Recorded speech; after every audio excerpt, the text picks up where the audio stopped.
Hello and welcome to Shard TCG. My name is James and today we're going to be taking a look at card rarities, why we're putting what cards where, and just the overall balance of the game.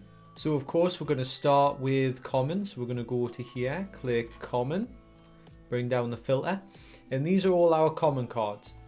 Now in the common category we've mostly filled it with one shard creatures.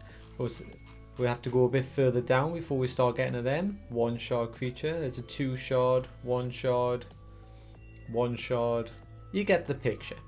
And then the second thing we've done to fill up the common category is to fill it with the harvest cards like this. The mana harvest to gain one shard, life harvest to gain one shard. Really simple, straightforward spell cards that can go into any deck but aren't 100% essential for any deck. But they do help the game go faster because the more shards that you build up, the more creatures you can summon, like this one. Now the next thing that we've added to the common category is all the guard cards. These four cards here target and ward certain cards. Now why do we want to ward cards? It's protection from other spells. So say you wanted to cast Impose Will to take control of one of your opponent's creatures. If your creature has a ward on, it will be unaffected by this spell, but it would burn the ward. That's probably the quickest and simplest way I can explain it. Let's move on. So as we look further down the list here, you might see that there's some quite strong cards. Even though this is just two shards, the effect is very strong for harvesting more shards, which you would use to summon more creatures. So the common category will cover a lot of cards that will help get your decks going, and as much as we want to make the Reaper a really rare card because of this effect, it is much better being a common card. But that doesn't mean we haven't saved some good ones for later. So I'm just going to let you have a quick scan here just so you can see which other ones have covered the common category, and then we're going to move on to uncommon. Quite a few imps are classed as common. They're good starter creatures. They're not very strong. They've got fun, tricky abilities. Now a lot of the imp effects work on their own and can fit into any decks, which is another advantage of having them at common. So you want cards that fit more as a utility in your deck. The more flexible a creature's effect is, the better for your deck. We will look at Alkanac. Alkanac is a great example of this. Mana Barry. Rest this creature. You gain mana equal to this creature's mana cost. So you summon this creature, and it costs you 3 mana, but you can refund that right away if you choose not to attack with it that turn. You can just rest it instead, and you would recharge that mana, which you could then use to summon something like an elemental that would cost 3 mana, or to cast a spell that would cost 3 mana. So even though this is a golem and an earth type, it doesn't necessarily have to go in a golem or earth deck. You could put it in with imps if you want. It's not going to have that synergy, but it does still have this usefulness. This effect will activate in any deck. And if you are making your own TCG out there, this is what you want to focus on when you're categorizing your cards into rarities. You want the most flexible cards at the bottom tier. Now we're going to move up to uncommon. Like so. Let's jump up to the top. Okay, so uncommon starts to cover more spells. We've got a few combat spells like Frost Shards, can start hurling shards at your opponent. Flash of Fear, this will buff certain creatures. Gravity Crush can also buff but will also disable bound creature effects, so can be used defensively and offensively, which is something we like to do in cards. We like to give the cards good flexibility. I think a good example of this is Edge of Malediction. Now, this is something as well, I mean, with the amount of text on Edge of Malediction, perhaps it should just be a rarer card, because this can be quite off-putting for beginner players. But what helps with ours is they're all categorized into 3 different things. So bind to Anthronian, bind to a non-Anthronian, or bind to a creature with Berserker. So your creature will either be Anthronian or non-Anthronian. So you're 3 lines fewer right away for having to read through all this wall of text. So we thought this was a bit more elaborate, but it's also a bit more niche because it is targeting a certain creature. But we're not getting into strategies today. We're just taking a look at the commons, uncommons, and everything rarer. Esoteric Barrage is a very strong anti-magic spell. Now the reason that we've made this uncommon is, once again, we want it to be accessible to most players. And at an uncommon level, you'll be picking up an anti-magic spell like Esoteric Barrage or Mystic Decimation in your first few packs. And of course you need these spells to start taking out your opponent's spells. As you may already know from my top 10 arts video, I absolutely love the Golem Forge video, and this is something you have to take into consideration as well, because you can save the best art for higher rarities to create a sense of value when people obtain them. And this piece of art here is one of my favourites, but I had to make it uncommon. And it's because it is very essential for golem decks. So not so much to be common, because when it's targeting golems specifically, it's a bit too niche to be considered common. So uncommon seemed to be the right place for it. And that's the same rule with Impending Doom. Because it targets imps particularly, it couldn't quite be common. It had to be uncommon. But at the same time, if this was a rare card, it would be harder for people who want to play imps, which are primarily common creatures, to have a nice flowing deck, because this is a great card to have in an imp deck. As we look down, we're really tossed and turned with some of these, but of course we did want to put some higher shard value cards in the uncommon section. I think the biggest one is the Hydra with a 4 shard, which once again was another one of my favourite arts. But with its new effect Cleanse, to just be able to remove wounds, it gave it that accessibility to be in any deck, and that accessibility meant that it had to be a lower rarity, so new players who are just picking up the game will be able to use more cards in a starting deck. Another once ultra rare card that got a big nerf is the Cog Musket.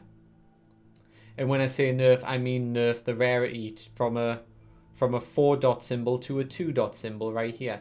Now, Demise of Knowledge, as strong as that was, you don't want to assess your rarities by strength. It is really focusing on accessibility. Now, Demise of Knowledge, when this creature is destroyed, draw 2 cards. Now, a creature being destroyed isn't deck specific, so this can go in essentially any deck. If I want to make an insect deck, that's great, it's got the synergy. But if I want to make a beast deck like this, then guess what? It's still going to work, because it's just about it getting on the field and being destroyed. Use it as a wall to protect yourself, and then focus on getting it destroyed so you can get these 2 free draws. So think about that when you're assessing your own rarities. Also, if you're enjoying the video right now, please don't forget to leave a like and subscribe, as it really helps us out. And don't forget to hop onto the Discord channel as well. Come and have a chat with us, maybe have a game of Shard. Okay, so now we are entering rare, and this symbol does a little transform into this symbol right here. So now here we've got Bone Splint. It is similar to the other combat spell cards, though it is a little bit more costly, as it is costing life on top of the mana cost. Then as well we have Explosion, which is another very powerful combat spell designed to do a lot of damage, good for clearing the field. Now we look down here as well, we've got some more basic ones. This one can essentially go into any deck, but it is a bit more powerful, and it's a little bit niche to avoid, because we have the banish option here. Void creatures like to do their banishing. Now, it was a tough choice, but this one went further up in the rarity list. So as you'll start to see, there are some more niche picks here. This one targets beasts or avians, so because it's a bit more niche, we made it a bit rarer, because we don't want to be spamming this at a common level. People are just getting into the game, they're wanting to build a water deck, and they keep getting this card all the time. It's not going to be too handy. Stolen Prophecy, another rare card. It's worded as destroy an offering on a ritual and gain 1 offering to one of yours. So essentially you are stealing an offering on a ritual, which is quite fun. In case you don't know, Lunar Corruption is a ritual, is a good example. So when a shadow creature uses an action, this ritual gains 1 offering. Once you have 6 offerings, this effect activates. This format of the ritual means that the power level of cards for us is essentially infinite, because we can make something that would inflict 100 damage to all creatures on the field and win the game, but we could also make it so you need about 50 offerings. So we can have a lot of fun with this format, and I can't wait to see what we get for set 2. So as you can see, we don't have as many ultra rares, we only have 10. You have the Ignibus. This is one of Richard's favourites. He loves the art rework with the face. If you check out my 10 art improvements, you'll see the Ignibus's old face, and I'm sure you'll agree this is much better. Chiaroscuro. Now this is a good example of the wall of text. This is something we haven't done with too many cards, but it really shows the room that we have to work with. And once again, you can break these down because what we have in bold here is a passive. So when this happens, this triggers. And then we've got when this happens, this triggers. And then we've got when this happens, then this triggers. So see, there's 3 different effects here.